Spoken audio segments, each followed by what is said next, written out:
Welcome. In this lecture, I'm going to explain rate of change.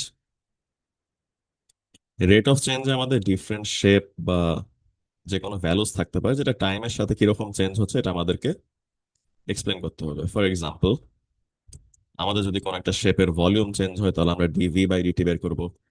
Area change হলে with time da by dt, height change হলে বা radius change হলে dh by dt, dr by dt. So these are all rate of change.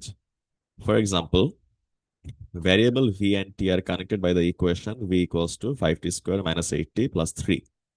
Find the rate of change of v with respect to t when t equals to 4. তার মানে আমার v এর rate of change বের করতে হলে dv by dt করতে হবে। Simply আমি এক্সপ্রেশনটাকে, এই ইকুয়েশনটাকে ডিফারেন্সিয়েট করব।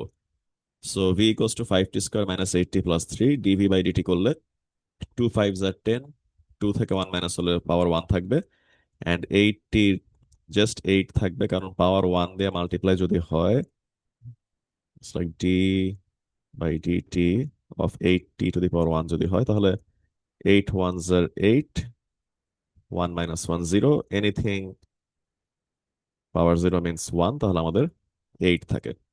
তাহলে আমাদের dv by dt হচ্ছে 10t minus 8. Now they're asking for the rate of change of v with respect to time when t equals to 4. তাহলে আমরা সিম্পলি এখানে t এর জায়গায় 4 পুট করে দিব। তাহলে আমাদের আসে এখানে 32। এভাবে আমরা রেট অফ চেঞ্জ বের করতে পারবো।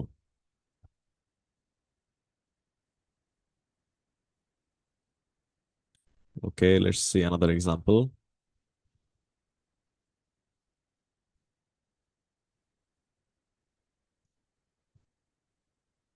Variable x and y are connected by the equation y equals to this. Given that x increases at a rate of 0.1 units per second, find the rate of change of y when x equals to 4. Okay. So rate of change of x আমরা জানি এখানে, that means dx by dt দেয়া, এটা given information। এখন আমরা এই ইকুয়েশনটা থেকে dy by dx বের করলাম, আর আমাদের এখন লাগবে হলো dy by dt। তাহলে এখানে আমরা ইকুয়েশনটাকে এভাবে সাজাতে পারি। আমাদের দরকার হচ্ছে dy by dt। So first আমরা dy লিখবো, ডিনোমিনেটর ব্ল্যাঙ্ক থাকবে, এন্ড পরের ডিনোমিনেটরে আমরা ডিটি লিখবো। এখন আমাদের গিভেন ইনফরমেশন হিসাবে এই ফার্স্ট পার্টের ডিনোমিনেটর আর সেকেন্ড পার্টের নিউমারেটর সেম হতে হবে। সো আমরা ডিএক্স বাই ডিটি যেহেতু জানি, তাহলে সেকেন্ডটার এখানে ডিএক্স বসবে, এন্ড ডিওয়াই বাই ডিএক্স যেহেতু জানি আমাদের ফার্স্ট ডিনোমিনেটরে ডিওয়াই বাই ডিএক্স বসবে। এই যে এই দুটো সেম, ক্যান্সেল আউট হয়ে ডিওয়াই বাই ডিটির সমান হয়। বললাম এটা ক্যান্সেল আউট করবো না, এভাবে লিখবো, লেখার পরে ভ্যালু বসাবো। এখন আমাদের ডি ওয়াই বাই ডিএক্স এর ভ্যালু যখন এক্স ইকুয়ালস টু 4 তখন আসে হলো 8, আর আমাদের ডিএক্স বাই ডিটির value 0.1। So we can write DY by DT equals to DY by DX into DX by DT. এখন ডিওয়াই বাই ডিএক্স এর ভ্যালু ছিল 8, 8 পুট করলাম, ডিএক্স বাই ডিটির ভ্যালু হচ্ছে 0.1 পুট করলাম, অ্যান্সার কত? 0.8। এটা হচ্ছে rate of change of y when x equals to 4, 0.8 units per second।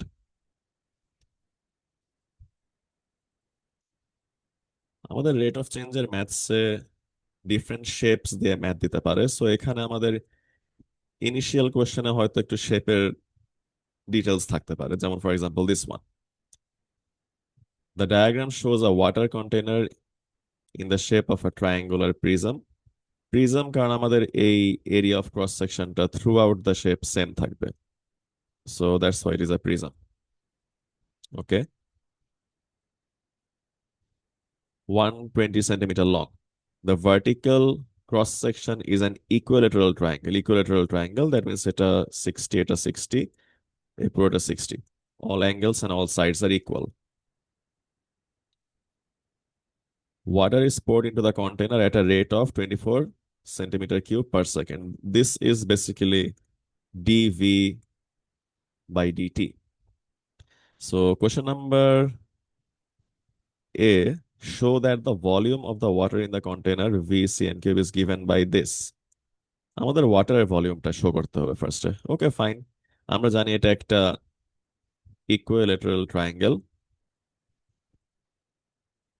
And এইটার সাথে ওয়াটার সারফেসটা parallel. So if this is 60, this is also 60, if this is 60, this is also 60। তাহলে আমাদের এখানে ট্রায়াঙ্গেলটা এরকম আসে,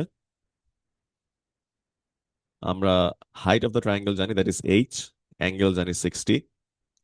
So the length of side of triangle, that means আমাদের এইটা, সাপোজ এই এক্সটা বের করতে হবে। তাহলে অ্যাকর্ডিং টু 60 আমাদের এটা কি, অপো বাই হাইপো। তাহলে আমরা লিখতে পারি sin 60 is equals to opposite by hypotenuse. So hypotenuse is equals to h divided by sin 60. So h by sin 60 করলে sin 60 ভ্যালুটা পুট করলে আমাদের আসে 2 root over 3h by 3. So area of triangle half into base into height হয়।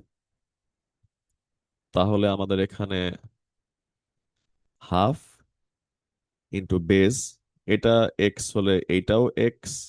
So this is basically the base, কারণ এটা আমাদের ইকুয়েটরাল triangle, সবগুলো সাইড সমান, into height h. So this is the cross sectional area. Now volume of a prism is area of cross section into length. So area of cross section এখানে area of triangle, which is root 3 h square by 3 into 120. তাহলে আমাদের answer 40 root 3 h square। এই তো show হয়ে গেল। এখন ওরা বললো find the rate of change of h when h is equals to 12, rate of change of h। তাহলে আমাদের dh বাই dt বের করতে হবে। আমাদের ইনিশিয়ালি ওরা dv বাই dt দিয়ে দেয়, rate of change of volume. এই যে এখানে এটা দেয়া, অ্যান্ড আমাদের ভির expression in terms of H একটা আছে। এখানে আমরা ডিভি বাই ডিএইচ করলে আমাদের আসে 80 root 3 টাইমস এইচ, এইচ এর value 12, that is given in the question. তাহলে আমাদের ডিভি বাই ডিএইচ আসে হলো 960 root 3। এখন আমাদের ডিএইচ বাই ডিটি লাগবে। সো আমরা ডিএইচ বাই ডিটি বের করার সময় ফার্স্টের টার্মটার নিউমারেটর লিখবো ডিএইচ, সেকেন্ডেরটার ডিনোমিনেটর লিখবো ডিটি। এখন এই দুইটাকে আমরা সেম ভ্যালু পুট করবো যেটা আমাদের গিভেন ইনফরমেশন আছে। So we can write dv and dv. Okay, now dv by dh is 960 root 3। তাহলে ডিএইচ বাই ডিভিটা কি রেসিপ্রোকাল হয়ে যাবে, ডিনোমিনেটর নিউমারেটর সুইচ করবে। So that will be 1 by 960 root 3, dv by dt 24 into 24। তাহলে আমাদের answer root over 3 by 120। The rate of change of h is root over 3 by 120 centimeter per seconds. So এভাবে rate of change এর math করব। Now I'm going to show you the entire exercise. Take a screenshot, then try to solve it. This is exercise 12.7.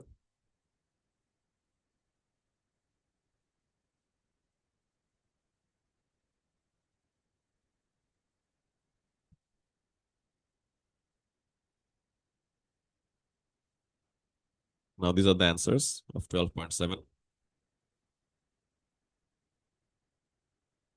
13 and 14. Try to solve it by yourself, then answer match করে দেখেন। If you find this video useful, please like and share it with your friends and stay connected for more upcoming content. Thank you.